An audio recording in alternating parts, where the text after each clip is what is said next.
Hello guys, welcome to another episode on Koku's Tech. Today I'm going to show you a very simple tip on how to block people from adding you to unwanted WhatsApp groups.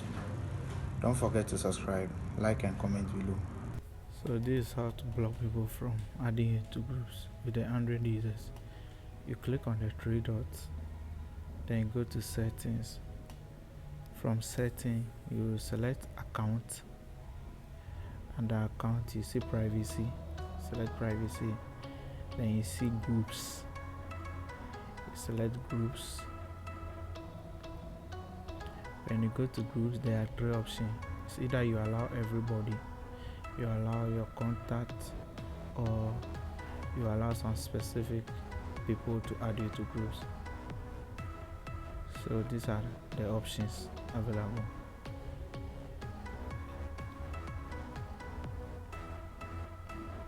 And with the iOS users, you move to settings.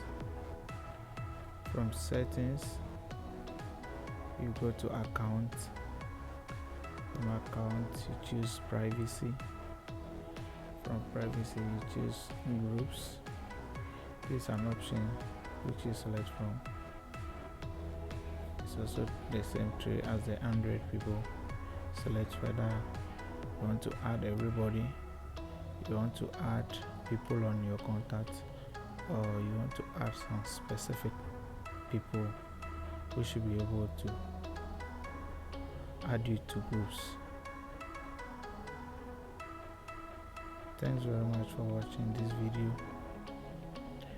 Don't forget to subscribe, like and share.